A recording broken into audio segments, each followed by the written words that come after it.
오늘 하나님께서 우리에게 주신 말씀 우리 함께 보도록 하겠습니다. 이사야 58장 11절의 말씀입니다.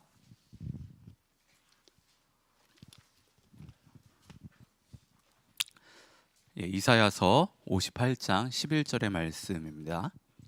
이사야 58장 11절. 우리 한 절밖에 안 됩니다. 그래서 이 절을 우리 함께 좀 읽도록 하겠는데요. 딱 두 번 같이 좀 읽도록 하겠습니다. 우리 함께 읽겠습니다. 시작. 주님께서 너를 늘 인도하시고 메마른 곳에서도 너의 영혼을 충족시켜 주시며 너의 뼈마디에 원기를 주실 것이다. 너는 마치 물된 동산처럼 되고 물이 끊어지지 않는 샘처럼 될 것이다. 한 번 더 읽겠습니다. 주님께서 너를 늘 인도하시고 메마른 곳에서도 너의 영혼을 충족시켜 주시며 너의 뼈마디에 원기를 주실 것이다. 너는 마치 물된 동산처럼 되고 물이 끊어지지 않는 샘처럼 될 것이다. 아멘. 아멘. 할렐루야. 여러분들은 믿겨지십니까? 저희 교회가 창립 3주년을 맞았습니다. 2021년 10월에 이제 개척기도 모임을 시작해서 2022년 1월 31일에 정식 이제 교회로서 이제 첫 예배를 드렸습니다. 그리고 이제 시간이 흘러가지고 이제 개척한 지 3년이 됐습니다. 저 개인적으로는 우리 교회가 벌써 3년이 있다는 것이 솔직히 잘 믿어지지 않아요. 엊그저께 교회를 개척한 것 같은데 벌써 3년이 됐습니다. 그래서 지나온 시간들을 좀 곰곰이 있게 생각해 보니까 정말 많은 일들이 있었더라고요. 그러고 보니까 3년이 된 게 맞구나, 3년이 됐구나라는 생각을 가지게 됐는데, 하나님께서는 정말 우리가 지나온 그 모든 시간들을 다 합력해서 정말 선하게 또 아름답게 저희 교회를 이렇게 세워 주셨습니다. 지금까지 우리 교회를 인도해 주시고 또 은혜 주신 하나님께 감사드리기도 하고요. 그리고 또 여러분들이 또 많은 수고와 헌신과 그 노력과 또 희생을 해주신 덕분에 저희 교회가 지금까지 이렇게 올 수 있었습니다. 이 시간 우리 한번 우리 교회를 인도해 주신 그 하나님 앞에 한번 영광의 박수를 드리고, 그리고 옆에 지체들 보면서 수고했다고 한번 격려의 박수를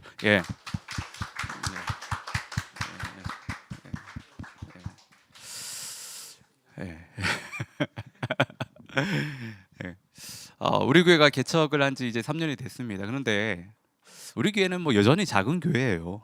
하나님께서 그동안 여러분들을 우리 교회 가운데 불러주시고 또 함께 신앙생활을 하게 하셨지만 뭐 양쪽으로는 눈에 띄게 뭐 큰 부흥이 일어난 것은 아닙니다.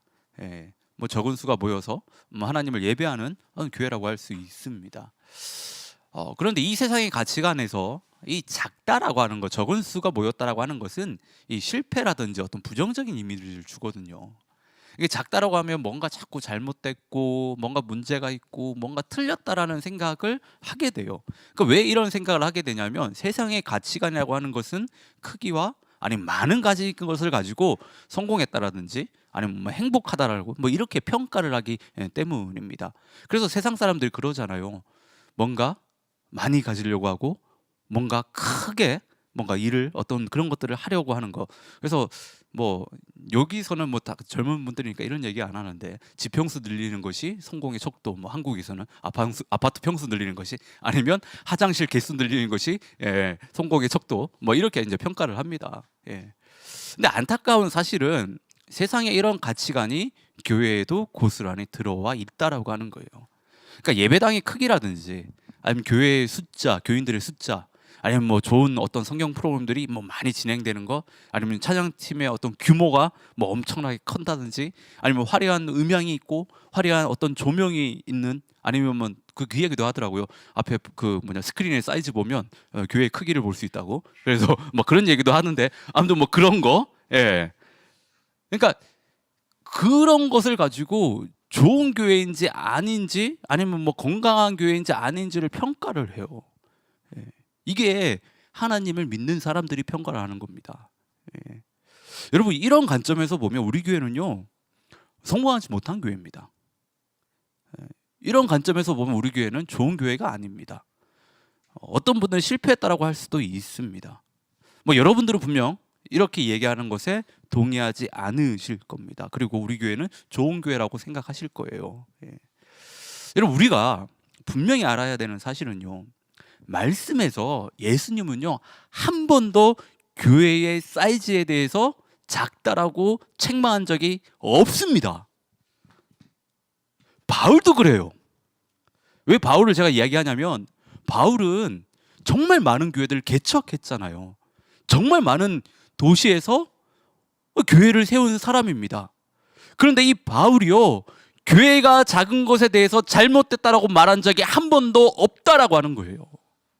예수님도 바울도 교회를 창망할 때는요, 교회로서 그 사명을 온전히 감당하지 못했을 때, 하나님의 말씀이 그 교회에서 온전히 선포되지 못했을 때, 교회 안에서 성도들이 하나님의 자녀로 온전히 살아내지 못하고 성장하지 못했을 때 교회를 책망했다라고 하는 겁니다. 교회가 작다고? 사람들이 많이 모이지 않았다? 그걸로 책망한 적이 한 번도 없다라고 하는 거예요. 제가 작년 비전회의 때부터 계속해서 강조를 하는데요, 교회가 작은 것은 잘못된 게 아니에요. 틀린 것이 아닙니다. 문제가 있는 것이 아닙니다. 이건 부끄러운 일이 아니에요. 여러분, 이 생각을 여러분들이 빨리 깨셔야 됩니다. 이 생각을 여러분들의 머릿속에서 뽑아내셔야 돼요.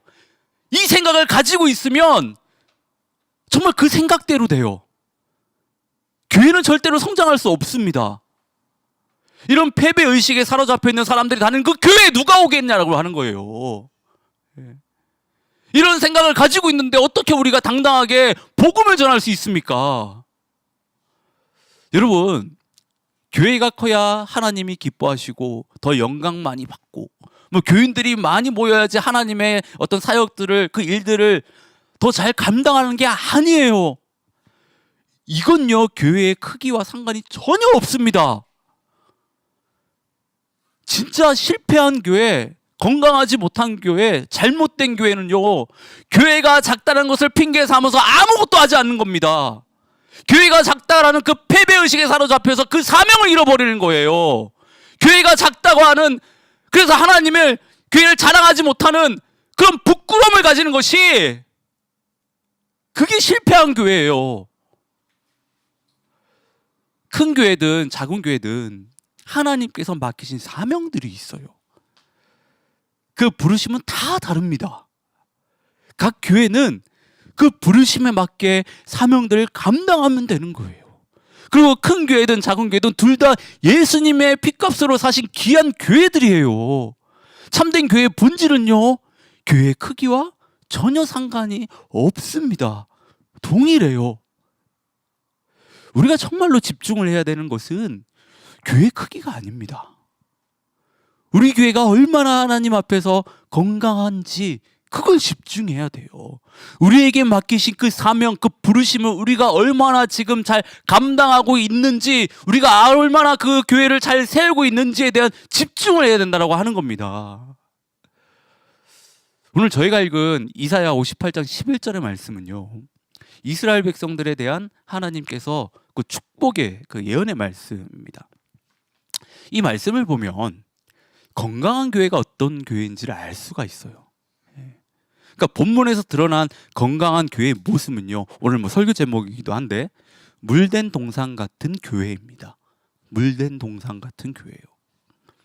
하나님께서는 우리 교회를요, 이 밴쿠버의 아둘람 공동체로 부르셨습니다.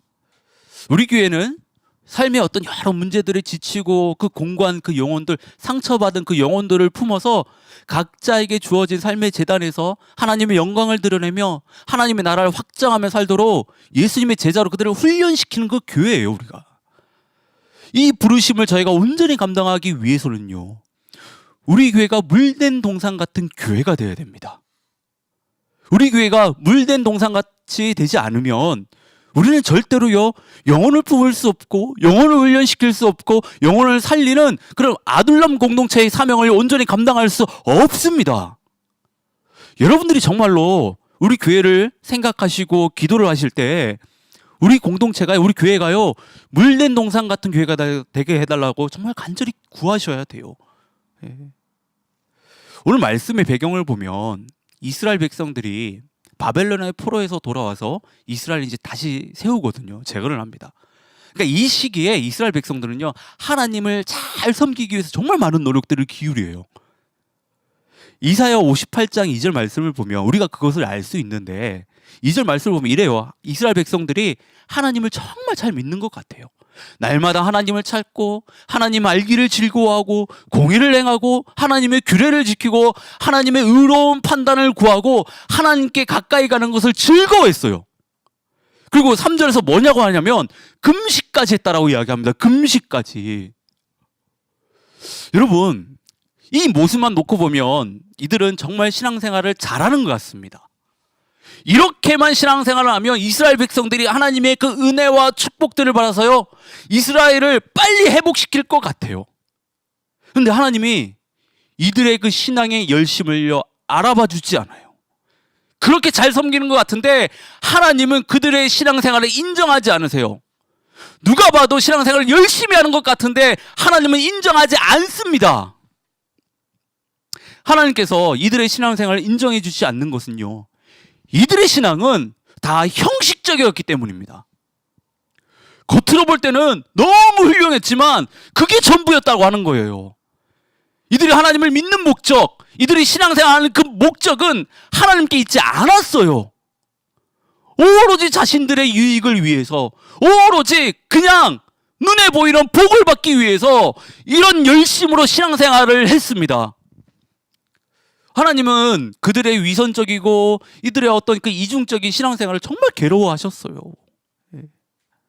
그래서 하나님이 참된 금식이 무엇인지를 말씀해 주시는데, 참된 금식이라고 하는 것은 그냥 단순히 음식을 먹지 않는 것이 아니라 내 주권을 포기하고 내 욕망을 내려놓고 하나님의 뜻을 따르는 것이 참된 금식이라고 이야기를 해요. 다르게 이야기하면요, 금식을 통해 내가 죽고 하나님의 영광이 드러내며 다른 사람들을 살리는 것이 참된 금식이라고 하는 겁니다. 이 참된 금식은요, 결국 진정한 신앙생활이 뭔지를 말하는 겁니다. 겉으로 드러나는 외적인 종교의식을 행하는 것이 아니라 하나님이 기뻐 받으시는 신앙생활이 아니라 내가 죽고 하나님의 뜻을 드러내는 것이 참된 신앙생활이라고 하는 거예요. 그러니까 이 말씀을 여러분들에게 드리는 것은요, 하나님이 기뻐 받으시는 신앙생활을 하는 것이 물된 동산이 되는 조건이기 때문입니다. 오늘 저희가 읽은 11절의 말씀은 하나님이 이스라엘 백성들에게 엄청난 축복의 약속을 하시는 거예요. 근데 그 약속이 그냥 이루어지는 게 아니라고 하는 겁니다. 하나님의 앞에서 하나님이 기뻐 받으시는 그런 진정한 신앙생활을 할 때 이 약속이 이루어진다라고 하는 거예요. 그러니까 우리도 그렇습니다. 우리가 정말로 하나님의 은혜를 받고 하나님의 축복을 더 많이 받고 누리고 싶으시다면 하나님이 기뻐 받으시는 신앙생활을 해야 돼요. 종교적인 열심만 가득한 보여주기식의 신앙생활이 아니라, 나의 유익을 위한 신앙생활이 아니라 내가 죽고 하나님이 흥하는, 하나님이 뜻이 드러나는, 하나님이 영광 받으시는 그런 신앙생활을 할 수 있어야 된다고 하는 겁니다. 그래야 하나님께서 오늘 약속하신 이 말씀들이 우리 삶 가운데 그대로 실현되고 구현된다고 하는 거예요. 자, 11절의 말씀은 하나님께서 이스라엘 백성들에게 약속하신 축복의 말씀인데 총 3부분으로 나눠서 생각해 볼 수가 있습니다. 11절을 한번 보시면, 주님께서 너를 늘 인도하시고 메마른 곳에서도 너의 영혼을 충족시켜 주시며 너의 뼈마디에 원기를 주실 것이다. 너는 마치 물된 동상처럼 되고 물이 끊어지지 않는 샘처럼 될 것이다. 그러니까 한 부분은 주님께서 너를 늘 인도하시고요. 그리고 다른 부분은 메마른 곳에서도 너의 영혼을 충족시켜 주시며 너의 뼈마디에 원기를 주실 것이다. 그리고 마지막 한 부분은 너는 마치 물된 동상처럼 되고 물이 끊어지지 않는 샘처럼 될 것이다. 이렇게 3부분을 나눠서 생각해 볼 수가 있습니다. 자, 먼저는 주님께서 너를 늘 인도하시고요. 여러분, 하나님께서 우리 삶을 인도해 주시는 것만큼 큰 은혜와 축복은 없습니다. 여러분 그렇게 생각하십니까? 우리 그리스도인들에게 있어서 가장 큰 재앙은요, 우리에게 큰 고난이 닥치고 삶에 큰 어려움을 겪고 감당할 수 없는 그 큰 문제가 생기는 게 아니에요. 뭐 세상 사람들은 그게 뭐 재앙이라고 얘기할 수 있지만 우리 그리스도인들에게 있어서는 그게요 큰 재앙이 아닙니다. 우리 그리스도인들에게서 가장 큰 재앙은요, 하나님께서 우리 삶을 인도해 주시지 않는 거예요. 여러분, 이걸 두려워하셔야 돼요. 다른 걸 두려워할 게 아니라 내 삶에 어떤 고난이 있고 내 삶에 어려움이 있고 어떤 큰 문제가 생기는 것을 두려워하는 것이 아니라 여러분들이 정말로 두려워해야 되는 일은 내 삶에 하나님께서 인도해 주시지 않는 거예요. 이게 정말 큰 재앙이라고 하는 겁니다. 그리스도인들에게 있어서 하나님의 인도하심은요, 신앙생활에 있어서 가장 근본적이고 중요한 것이라고 할 수 있어요. 왜냐하면 하나님은 우리의 창조주이시며 우리 삶을 주관하시는 분이시기 때문입니다. 그리고 하나님은요, 자신의 가장 선한 뜻대로 이 세상을 다스리시는 분이에요. 하나님은요, 우리가 이 세상에 태어나기 전부터 우리 삶을 계획하셨고 우리를 향한 선한 뜻을 가지고 계십니다. 근데 이런 하나님의 인도하심을 받지 않고 이 세상에서 내 뜻대로 내 마음대로 살아가는 것은요, 마치 나치판 없는 그런 나치판 없이 항해하는 그런 배와 같다라고 할 수 있습니다. 이거 정말 위험한 일이에요. 정말 위험한 일입니다. 자, 하나님의 인도하심이 필요한 구체적인 이유를 보면요, 첫째는 우리가 이 세상을 살아갈 때 우리는 우리의 앞길을 분별할 수 없기 때문입니다. 우리는 이 세상에 살아가면서 날마다 수많은 선택의 그 갈림길을 놓이게 되잖아요. 때로는 길이 막히고 어둡게 느껴질 때도 있고 내가 지금 가는 이 길이 과연 옳은 길인지 확신이 서지 않을 때도 있습니다. 이때 우리에게 필요한 게 뭡니까? 하나님의 인도하심이라고 하는 거예요. 하나님의 인도하심. 그리고 하나님이 우리를 보호해 주시고 지켜주시기 때문이에요. 하나님의 자녀로서 이 세상을 살아가는 건 쉽지 않아요. 수많은 유혹이 있고 시험이 있습니다. 그리고 세상의 가치관들은요, 우리의 믿음들을 수도 없이 흔듭니다. 우리는 그 안에서 혼란을 겪고 좌절하거나 실패하기도 합니다. 그런데 하나님이 우리의 삶을 인도해 주시면 그 인도해 주신 그 하나님께서 우리의 삶을 지켜주시고 보호해 주신다라고 하는 거예요. 그리고 인도하심이 왜 필요하냐면 하나님의 인도하심이 우리에게 평안을 주기 때문입니다. 우리가 사는 세상은요, 불확실하고 예측할 수 없는 일들로 가득합니다. 우리는 정말 한치 앞을 모르고 살아가고 있잖아요.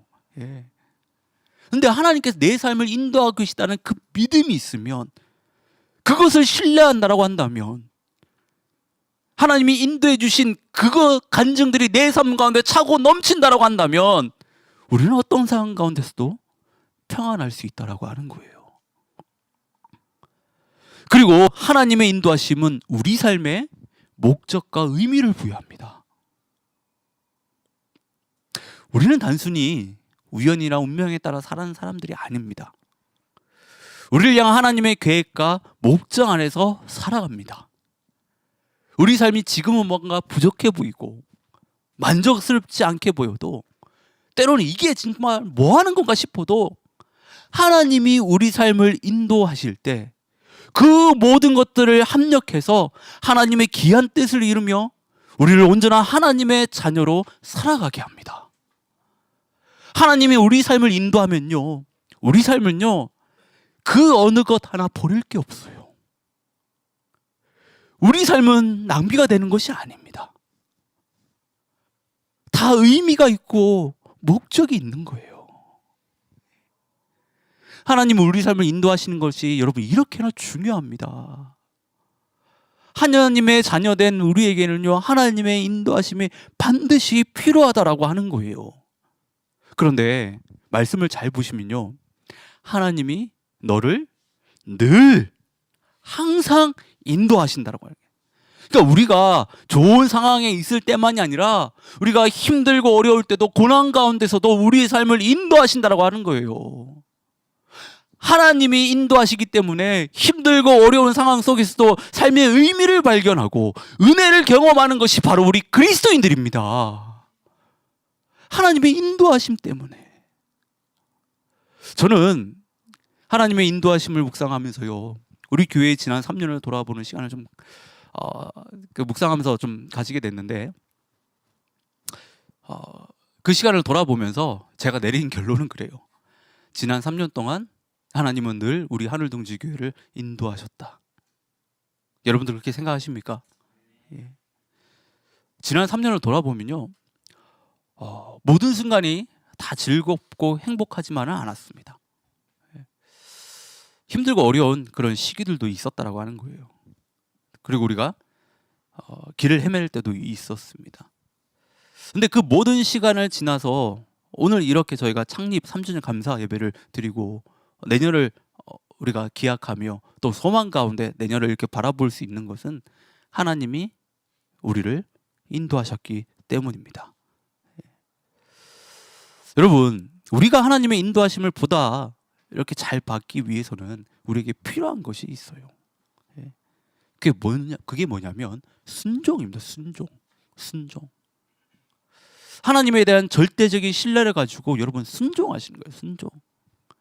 하나님이 아무리 우리 삶을 잘 인도해 주셔도, 그 일을 그렇게 보여주셔도요, 우리가 순종하지 못하면 우리는 하나님의 인도하심을 절대 받을 수 없습니다. 순종해야 돼요. 순종. 내비게이션을 여러분 좀 잘 생각해 보시면요, 우리가 목적지를 딱 정하면 어떻게 됩니까? 가장 빠른 길을 바로 잡아줍니다. 근데 그 길에서 벗어나면 목적지로 가는 길이 어떻게 되죠? 점점점 늦어진다라고 하는 겁니다. 그래서 뭐 한국에는 이런 속담이 있잖아요. 속담이 아니라 이런 뭐 여자 이야기를 잘 들어야 되는데 남자들은 그래 인생에 성공하는데 그게 마누라와 그다음에 내비게이션의 그 목소리를 잘 들어야 된다고. 뭐 여자 뭐 이런 얘기하는. 그러니까 순종해야 된다라고 하는 순종. 그래야지만이 그 빠른 길을 갈 수 있다라고 하는 겁니다. 그래도 참 감사한 것은 그래요. 내비게이션 여러분 뭐 이렇게 항상 켜놓고 다니시잖아요.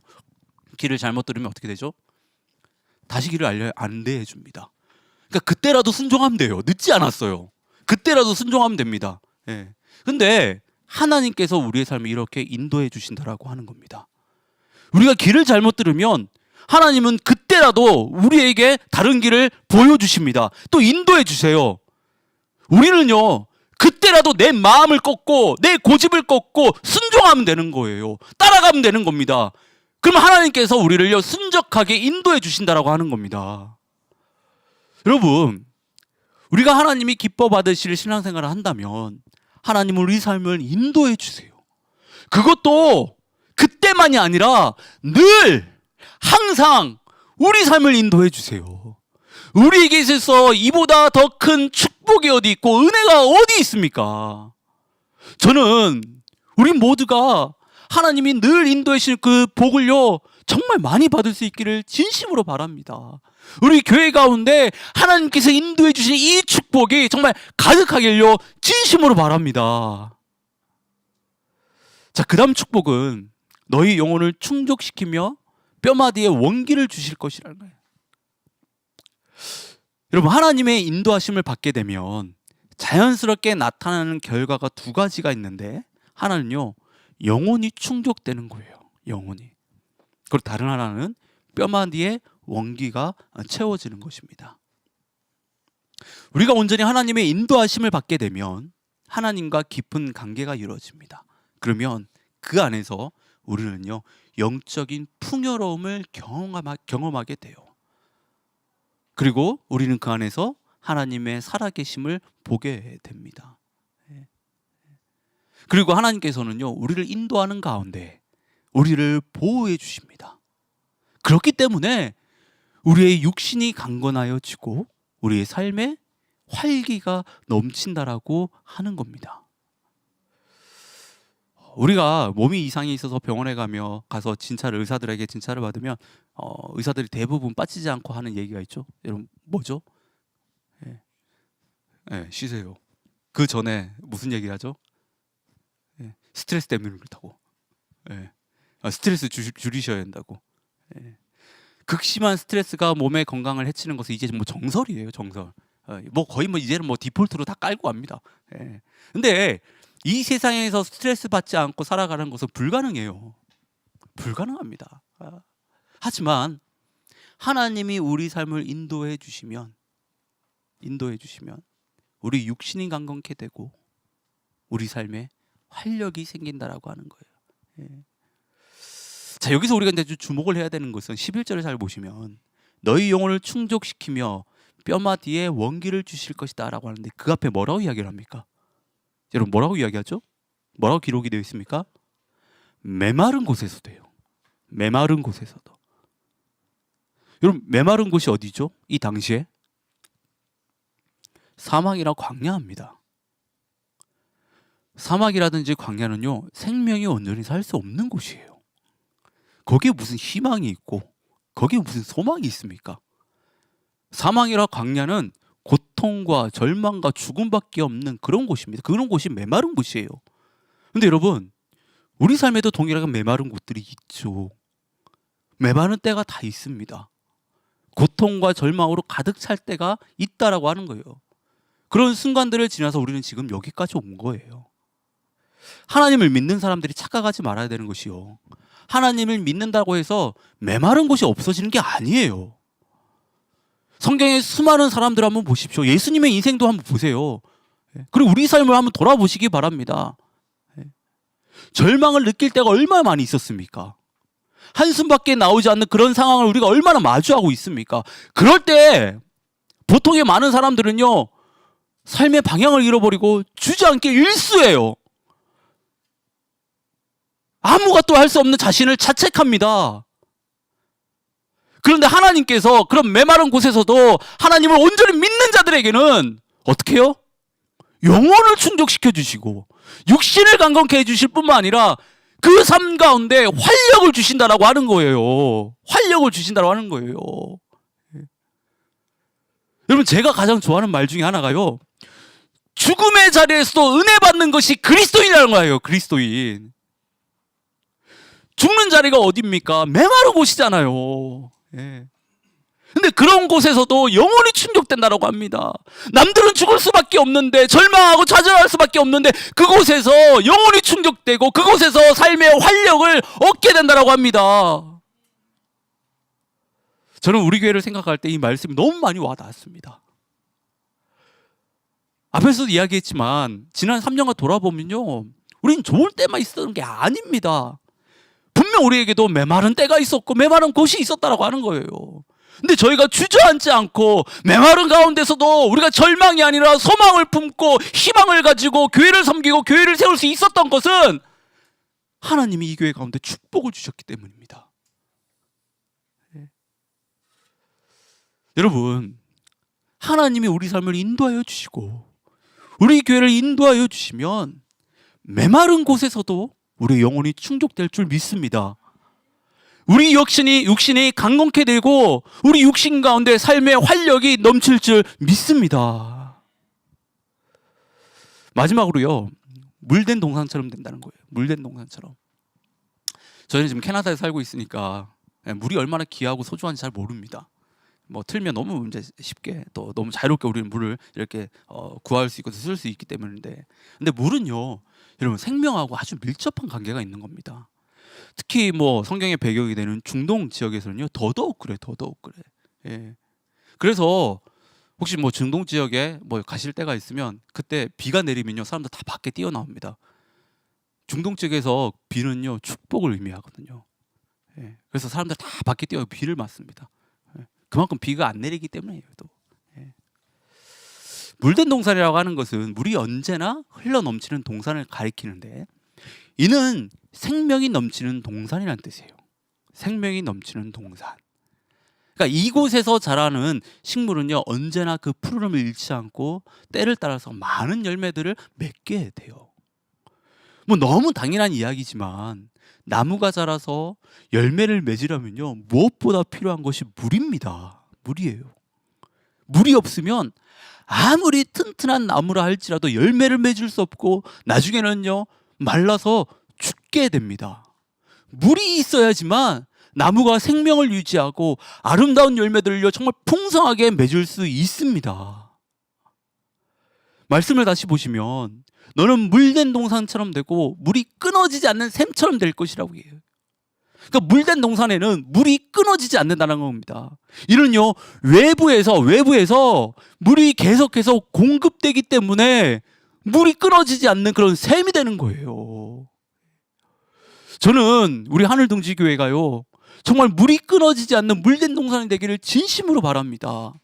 하나님께서 날마다 부어주신 그 생명수로 인해서 하늘둥지교회가요, 정말 생명력이 넘치는 그런 교회가 되기를 진심으로 바랍니다.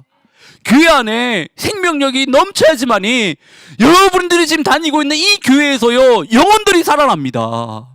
생명력이 넘쳐야지 영혼들이 깨어납니다. 그리고 영혼들이 성장할 수 있습니다. 영혼들이 회복할 수 있어요. 그리고 영혼들이 삶의 많은 열매들을 맺을 수 있다라고 하는 겁니다. 여러분, 우리 교회 이런 교회가 되어야 되지 않겠습니까? 그러려면 이 안에 생명이 넘쳐야 됩니다. 물된 동산 같은 그런 교회가 되어야 된다고 하는 거예요. 앞에서 우리 교회는 작지만 강한 교회가 되어야 된다고 말씀을 드렸습니다. 우리 교회가 작지만 강한 교회가 되기 위해서는요, 무엇보다 교회 안에 여러분 생명력이 필요합니다. 하나님께서 계속해서 공급하시는 그 생명, 그 생명수가 이 안에 가득하야지만 여러분, 우리는 작지만 강한 교회가 될 수 있습니다. 작지만 속이 꽉 찬 교회가 될 수 있다라고 하는 겁니다. 세상에 이런 이야기 하잖아요. 강한 자가 살아남는 게 아니라 살아남는 자가 강한 것이다라고. 여러분, 정말 이 시대를요, 여러분 잘 돌아보십시오. 지금 한국과 캐나다의 상황들을 잘 보십시오. 교회가 생존하기 정말 어려운 시기입니다. 교회가요, 생존을 위해서 싸워야 되는 그런 시기가 됐어요.